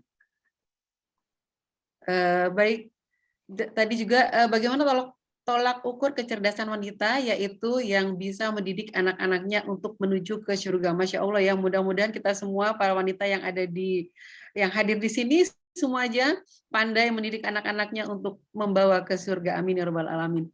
Ustadz, sudah banyak pertanyaan di chatroom, juga mungkin yang saya akan bacakan 2 atau 3 ya Ustadz ya. Silakan. Ya, baik. Bismillahirrahmanirrahim. Ustadz, dari Ibu Mila ini ya. Ustadz, jika ada pasangan yang maksiat atau belum menikah, tapi sudah kumpul kebo, bagaimana cara menegur agar tidak tersinggung? Syukran Ustadz. Kemudian yang kedua, tanya Ustadz, dalam suatu pertemuan wanita, apabila ada yang diminta nyanyi, apakah sebaiknya tidak dilakukan? 2 dulu ya Ustadz ya. Nanti saya balik yang berikutnya. Na'udzubillah. Ada pasangan kumpul kebo. Kita manusia bukan kebo. Kebo boleh kumpul kapanpun, nggak usah pakai ijab kabul. Terserah Anda, dipamerkan di halaman layak juga nggak apa-apa. Laki-laki wanita belum nikah berkumpul, na'udzubillah, itu haram. Itu maksiat, itu zina. Wahai para wanita, wahai para laki-laki, hukuman zina itu cuma 1. Kalau Anda masih perjaka, masih gadis, cambuk 100 kali. Kalau Anda sudah pernah menikah, dirajam sampai mati, gak ada ampun. Allah tetapkan itu. Maka berhati-hatilah. Ini masalahnya sudah dinasehati Ustadz, tapi bagaimana caranya? Kok nggak mau juga? Kalau sudah nasihati, Anda sudah katakan, mereka begitu, bagi Anda sudah gugur kewajiban. Tapi supaya tidak terus-terusan demikian, laporkan kepada keamanan setempat. Kepada pemimpin setempat. RT, RW, atau silakan. Tapi kasihan nanti Ustadz dipermalukan. Ya sudah, kalau gitu datangi, ancam. Awas, kalau masih begini, saya laporkan. Nggak mempan juga, nggak ada masalah dilaporkan. Karena, na'udzubillah, coba deh Ibu lihat. Surat 24 ayat 2. Hukum zina itu nggak boleh pandang bulu. Az-zaniyatu waz-zani fajridu kulla wahidin minhuma mi'ata jaldah. Perempuan-perempuan yang berzina, laki-laki yang berzina, kedua pezina itu ketangkep, ketahuan dia berzina. Cambuk 100 kali tiap-tiap pelaku zina. Fala ta'khutuhum bihima. Jangan sampai kamu gara-gara ada rasa kasihan menghukum kedua pelaku zina itu. Kemudian Pak, rafatun fi dinillah, mengurungkan hukum Allah. Kasihan, jangan dicambuk 100 kali, ntar kalau luka gimana, mati gimana. Jangan deh, kata Allah, jangan ada belas kasihan. Cambuk 100 kali. Yang paling mengerikan Ibu di ujung ayatnya. Falyashhad adzabahuma, hendaklah ketika kamu menghukum kedua pelaku zina, dipertontonkan di halayak orang mukmin. Umumin nih si fulan dan fulana berzina, yuk kita saksikan dihukum cambuk 100 kali. Itu kira-kira mau ditaruh di mana mukanya? Coba kalau hukum Allah tegak di Indonesia, demi Allah orang mau zina mikir 1000 kali. Karena hukum Allah nggak ditegakkan, ya itulah orang-orang bodoh jadinya kan. Nggak cerdas kan, dia cuma pinter ilmu dunia hebat, tapi nggak berpikir bagaimana bekal akhiratnya. Jadi sudah mengingatkan, semoga. Ustadz, suatu ketika ada pertemuan, ada wanita-wanita, ada laki-laki, lalu disuruh nyanyi. Ya Allah, tadi gimana suratnya? Gimana surat 33 tadi, ayat 32, ayat 33, wanita itu jangan melembutkan. Orang nyanyi kira-kira gimana sih? Bisa nggak nyanyi dengan lempeng-lempeng begitu? Ada nggak orang nyanyi suaranya lempeng? Contoh, nyanyi Garuda Pancasila, akulah pendukungmu. Bisa nggak begitu? Pasti diindah-indahkan. Sedangkan Allah melarang wanita bersuara indah di hadapan laki-laki. Gimana kalau perempuan semua Ustaz? Ya sekedar nyanyi, nggak melampaui batas, tidak dengan iringan musik yang itu, jangan. Tapi kalau sekedar nyanyi, ya senandung, dalam Islam tidak masalah. Tapi kalau nyanyi-nyanyi dengan iringan musik-musik yang sudah mengingatkan, maka itu jelas. Setelah ulama telah sepakat, haram. Meskipun banyak ustadz yang mengatakan itu halal, silakan. Saya berprinsip bahwa itu adalah haram. Artinya apa? Nggak nyanyi nggak apa-apa kok. Kalau disuruh nyanyi gimana? Saya tidak mau. Saya ingin menjaga kehormatan saya. Suara saya tampil lembut di hadapan orang. Saya dilarang oleh Allah. Tapi Anda penyanyi. Dulu saya penyanyi. Sekarang saya mantan penyanyi. Saya ingin jadi wanita salehah. Saya ingin jadi wanita yang menjaga kehormatan. Saya ingin jadi wanita yang cerdas, beres, insya Allah. Semoga Allah jaga kehormatannya, dan Allah jaga ilmunya, dan Allah jaga kehormatannya nanti di hadapan Allah. Wallahu a'lam. Demikian. Terima kasih Ustadz. Mudah-mudahan menjawab ya pertanyaannya. Yang berikutnya dari Ibu Nilam Cahya. Assalamualaikum, adakah tulisan atau kalimat nasihat yang baik dan tidak menyinggung untuk saudara yang belum menutup aurat dengan benar dan konsisten, seringnya keluar rumah saja pakai jilbab, tapi kalau di rumah atau di sekitar rumah tidak berjilbab, padahal banyak non-mahram yang melihat. Syukran Ustadz. Yang satu Ini lagi, memang, oh baik, ada silakan. satu lagi. Assalamualaikum Ustadz, tadi kan Ustadz bilang surganya istri kepada suami, taat, mana tadi? Taat pada suami, terus bagaimana jika ada suami orang sering maksiat? Suami orang maksudnya, suami orang sering maksiat, tidak sholat, sering main perempuan, kasar dengan istri dan anak, tidak hormat kepada orang tua. Intinya ahlaknya nggak baik, sudah sering dinasehatkan oleh Ustadz, tapi tetap seperti itu lagi. Untuk si istri harus bagaimana Ustadz? Syukron. Baik. Wahai para wanita, menjaga kehormatan itu bukan ketika keluar rumah, lalu di lingkungan rumah, saya kan nggak apa-apa, beli sayur di depan pagar rumah, meskipun di depan pagar rumah. Saya kan di halaman rumah, cuma nyapu lagi bersih-bersih, tapi banyak orang lewat. Anda boleh tidak membuka aurat, boleh tidak dengan menutup aurat itu di dalam rumah, di mana tidak ada siapapun, kecuali hanya ada mahram atau suami. Di dalam rumah ada tamu laki-laki, tetap. Jadi banyak pemahaman keliru. Seakan-akan berbusana muslim itu menutup aurat itu ketika keluar rumah. Kan di dalam rumah, kan di halaman rumah, kan lagi cuma nyuci mobil. Jangan ada kata-kata itu. Sepanjang ada kemungkinan laki-laki melihat, maka wajib tutup aurat. Bagaimana cara menasihatinya? Nasihati baik-baik. Udah berulang-ulang Ustaz, tapi begitu juga. Ajaklah ngaji, cari ilmu agama. Nggak mau diajak Ustadz, kasih share ilmu-ilmu tentang itu. Kalau perlu maaf, terkadang ditambah dengan ancaman, ayat-ayat. Ancaman tadi, hadis-hadis. Wanita yang haram sampai nggak masuk surga. Apa penyebabnya? Berpakaian tapi telanjang dan seterusnya. Sampaikan. Semoga dia sadar. Kalau ternyata sudah di-share, jangan ikut campur deh. Lo nakut-nakutin gua, ya udah tinggalin. Berarti dia tidak mau lagi diberi nasihat. Bagi kita sudah menyampaikan. Kedua, surganya istri itu mudah. Betul tadi hadisnya sahih. taat kepada suami, sudah jaga kehormatan dengan baik, sholat 5 waktu dijaga, puasa Ramadan dijaga, maka Allah akan berikan surga, 8 pintu surga. Maaf, hadis ini jangan diartikan begini, kalau gitu wanita nggak usah sholat sunnah, nggak usah puasa sunnah. Betul, kalau Anda yakin sholat wajib Anda sempurna. Kalau Anda yakin saum Anda sempurna. Apakah isi-isi Rasul nggak sholat sunnah? Padahal wanita paling sempurna di muka bumi, yang sudah dijamin surga. Apakah isi-isi Rasul nggak saum sunnah? Nggak sholat sunnah? Nggak ibadah-ibadah sunnah? Jangan. Jadi mengartikan hadis ini artinya apa? Betapa mudahnya seorang isi masuk surga. Tapi Ustadz, suaminya pezina, na'udzubillah. Suaminya nggak sholat, suaminya pemabuk, suaminya gampang nyakitin istri. Nggak pantas seorang suami begitu. Jangan jadikan suami. Udah jadi suami saya Ustadz. Bisa dilihat di surat 60, surat Al-Mumtahanah, ayat yang ke-10. Di situ apabila seorang suami sudah meninggalkan sholat, para ulama telah sepakat berdasarkan hadis sahih riwayat Imam Muslim dari Jabir bin Abdullah, Rasulullah bersabda, "Inna bainar rajul wa bainas syirk wal kufr tarkas shalah." Sesungguhnya seseorang yang tadinya ngaku Islam, syahadat, tapi telah dinyatakan kafir atau syirik kalau orang itu sudah meninggalkan sholat. Maka sudah dianggap kafir, meskipun dia tidak murtad. Karena ninggalin sholat. Suami yang ninggalin sholat, itu sudah dianggap kafir. Lalu jadi apa nanti? Bisakah jadi bapaknya anak-anak yang baik? Bisakah jadi pemimpin Anda yang baik?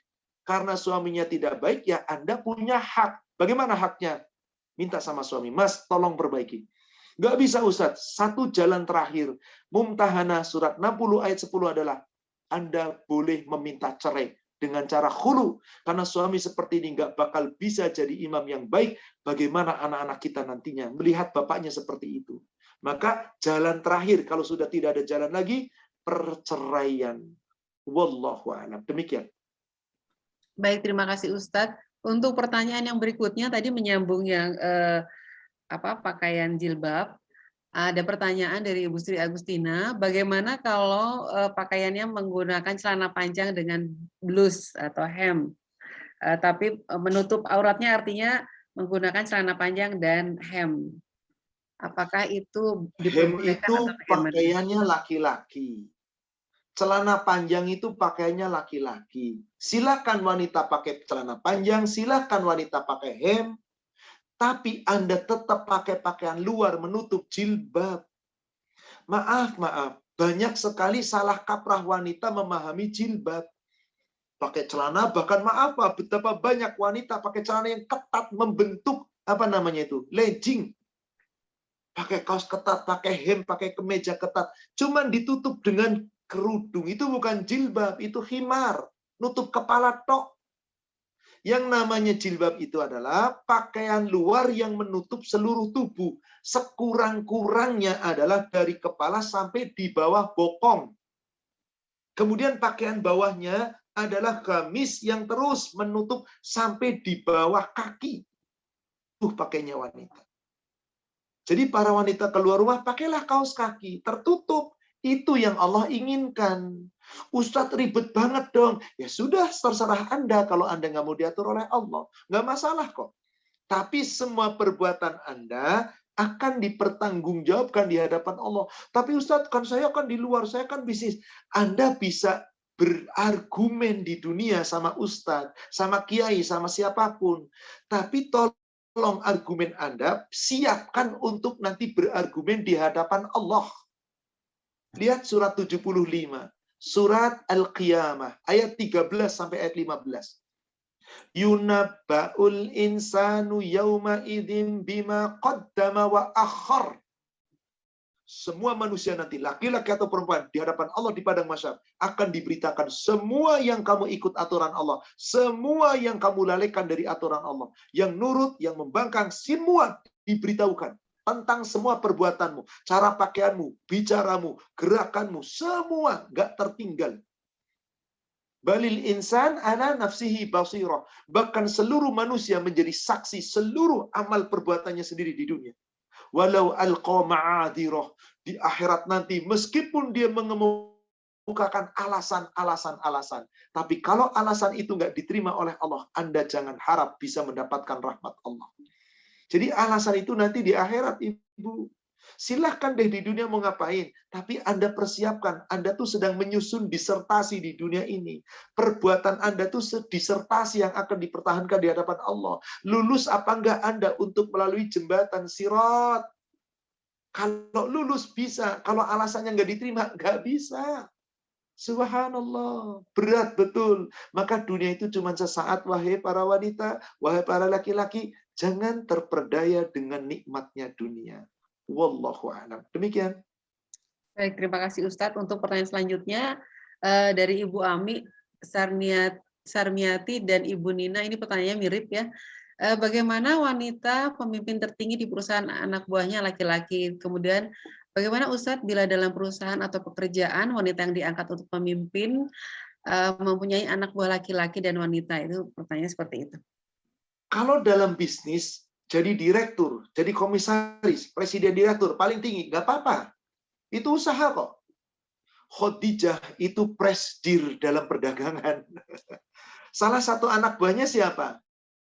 Rasulullah SAW. Dan banyak laki-laki. Pemimpinnya Khadijah, mengatur bisnis. Beliau hebat, luar biasa. Mencari laki-laki yang berdagang dengan amanah. Diserahkan kepada laki-laki. Ini pemimpin tertingginya Khadijah. Jadi dalam urusan bisnis, nggak apa-apa. Tapi kalau dalam hal urusan yang sifatnya organisasi, dalam hal urusan sifatnya yang katalah kepemimpinan, itu nggak boleh. Organisasi bagaimana? Kalau organisasinya wanita, ya organisasi semuanya wanita. Masa iya tiba-tiba pemimpinnya nongol laki-laki?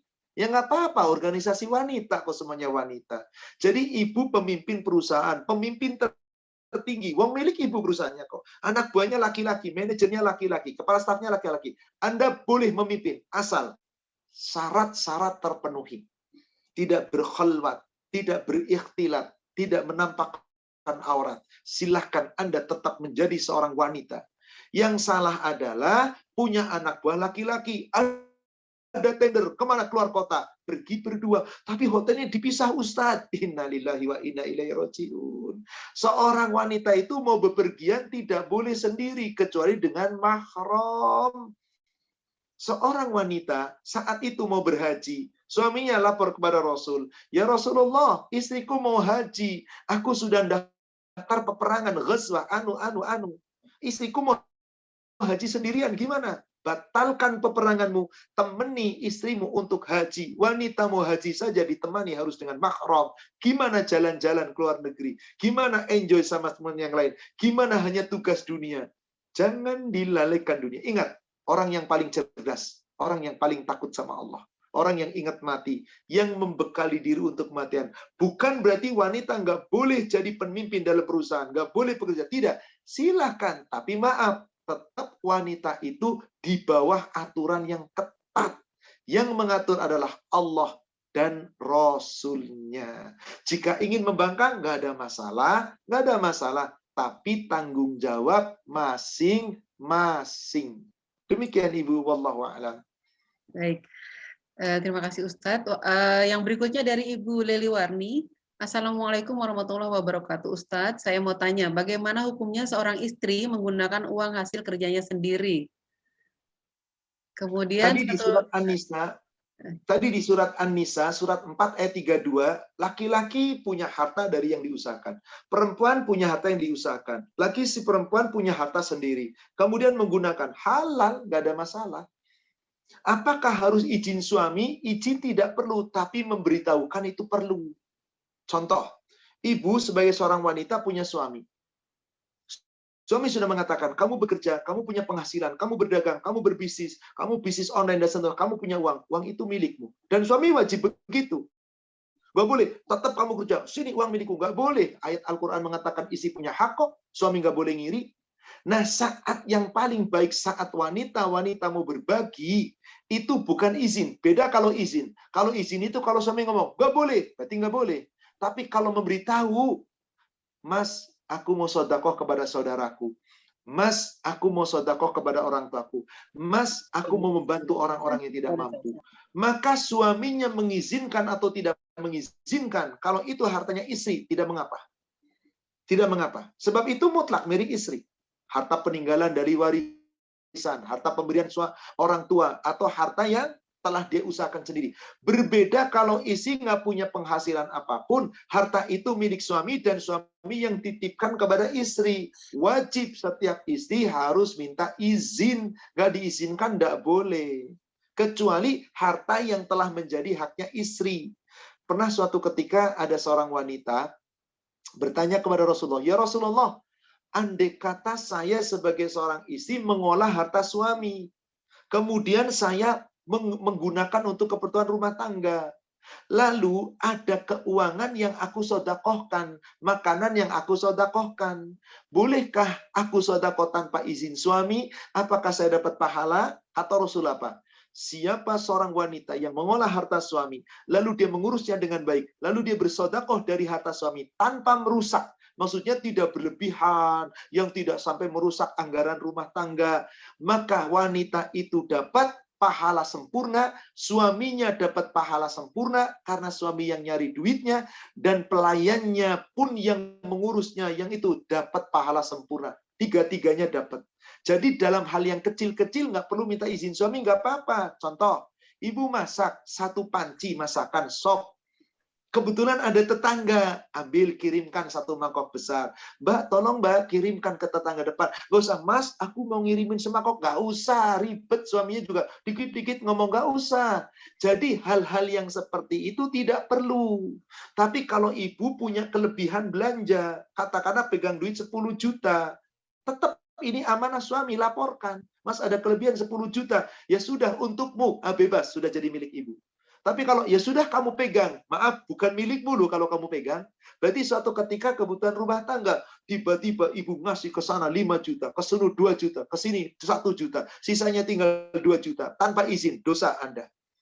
Karena itu harta yang harus Anda jaga. Jadi harus dibedakan di situ. Wallahu a'lam. Baik, terima kasih Ustadz. Kemudian pertanyaan berikutnya dari Ibu Fitri, mohon bertanya bagaimana dalam RT itu maksud rumah tangga ya Ustadz, dalam rumah tangga jika suami mu'alaf dan istri menganggap tidak pantas jadi imam, istri jadinya dominan di dalam rumah tangga. Bagaimana Ustadz? Dominan dalam hal apa ini?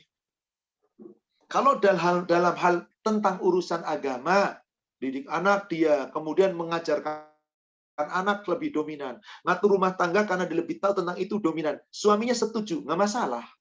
Karena boleh jadi suami yang mu'alaf belum ngerti ilmu agama dengan baik, bahkan masih belajar. Bahkan istri ngajarin suami itu kayak guru, ayo mas, baca mas, baca. Nggak apa-apa, dominan adalah amal kebaikan untuk mendapatkan ilmu kepada suaminya. Nggak ada masalah. Tapi ketika suaminya belum mampu sholat dengan sempurna, belum bisa baca Al-Quran, tiba-tiba mas, aku yang jadi imam, kamu makmum. Nggak boleh seperti itu. Karena wanita tidak boleh jadi imam dalam sholat. Wanita hanya boleh menjadi imam untuk sesama wanita. Itu saja. Wallahu a'lam, demikian. Mudah-mudahan membantu menjawab ya. Baik, berikutnya. Assalamualaikum Ustadz, izin bertanya sekarang ini apa-apa Zoom? Biasanya yang ikut kajian ada perempuan dan laki-laki. Jika ada wanita yang menampilkan fotonya di Zoom, tapi wanita tersebut off kamera, apakah dosa besar Ustadz? Apa itu bisa menyebabkan zina mata untuk para kaum laki-laki Ustadz? Demikian pertanyaannya. Bisa jadi. Bisa jadi. Apakah dia tentang dosa hanya urusan Allah? Apa niat Anda? Jika Anda menampakkan dalam rangka Anda biar orang tahu, ini loh aku kan begini. Ada rasa di sana, berarti ujubnya. Ria ingin dapat pujian. Allah yang menilai. Hati. Allah akan melihat bagaimana niat hati Anda dan apa yang diperbuat Anda. Jadi memang sebaiknya kalau tidak ditampilkan itu lebih bagus. Kenapa? Apalagi yang ngajar ustadz, laki-laki. Tetap yang namanya laki-laki ibu, tetap punya hawa nafsu. Untuk supaya tidak sampai timbul syahwat. Tadi kan isi Rasul gimana? Disuruh dengan tabir, jangan melembutkan suara. Khawatir nanti akan timbul syahwat dari laki-laki. Maka yang terbaik tetap tidak menampilkan. Apalagi maaf para jamaah tidak punya kepentingan untuk itu dan tidak ada kewajiban. Off kan itu dulu lebih baik. Itu yang saya yakini. Off tentu lebih baik. Wallahu a'lam. Demikian. Ya. Terima kasih Ustaz, semoga membantu. Itu Yang mungkin berikutnya, sudah mendekati waktu asar, oh Ibu. iya, Saya kasih pertanyaan, ini waktu asar sudah kira-kira tinggal 7 menit lagi, Ibu. ya 14.35 ya. Baik, Iya, betul. jadi pertanyaan sudah cukup sampai sini atau masih ada kesempatan satu Boleh, lagi? satu pertanyaan lagi, Bu. Satu Baik. pertanyaan lagi. Ustadz, sampai usia berapa wanita pakai jilbab? Syukron. Boleh satu lagi ya? Apakah hukumnya sah suami menalak istri saat suami sedang sakit dan mengatakan bahwa sejak menikahi istrinya itu pembawa sial dan istrinya penyebab dia selalu sakit? Allahu Akbar. Laki-laki yang seperti itu tidak pantas berkata demikian. Pembawa sial, nggak ada pembawa sial. Nggak ada gara-gara isi selalu sakit. Ini perlu dikoreksi. Tapi wallahualam, suami yang mengatakan demikian. Semoga Allah memaafkan. Isinya bersabarlah. Katakanlah dengan cara yang baik. Katakanlah dengan cara yang baik. Ustadz, batas usia berapa seorang wanita boleh melepas jilbab? Nggak ada batasan usia. Katanya 60 tahun, Ustadz. Mana angka 60 tahun? Surat An-Nur, surat 24 ayat 60, itu tidak mengatakan usia. Para wanita yang sudah tidak haid lagi, yang sudah tidak punya hasrat hawa nafsu kepada laki-laki, boleh melepas pakaian luarnya. Jadi pakaian dalam tetap terbuka, betis tetap tertutup, kemudian pakaian luar terbuka nggak apa-apa. Artinya apa? Tidak sampai jilbab sampai rapat. Tapi tetap di ujung ayatnya, menjaga diri itu lebih baik. Jadi wahai para wanita, meskipun usia Anda 70 tahun tapi masih bersoleh, laki-laki lihat masih seneng, masih kinclong. Wong zaman sekarang 70-an wanita masih kinclong ada kok. Wajahnya masih kinclong karena dipoles terus. Sari bengkuang, sari alpukat, sari semuanya dipakai. Meskipun tetap saya yakin, maaf, tetap tubuh yang lainnya udah kendor juga. Tapi kan wajah tetap, laki-laki itu yang pertama dilihat wajah. Maka jangan dilihat umur. Ingat, 24 ayat 60, Allah nggak menentukan umur. Yang ditentukan adalah wanita-wanita sudah tidak haid, tapi tidak punya hasrat, tidak punya dasar, tidak punya rasa ingin tampil menarik di laki-laki, tampil apa adanya. Maka tidak mengapa melepas jilbab bagian luarnya. Tapi ujung ayatnya tetap, menahan diri, menjaga diri itu lebih baik bagi kamu. Wallahu a'lam.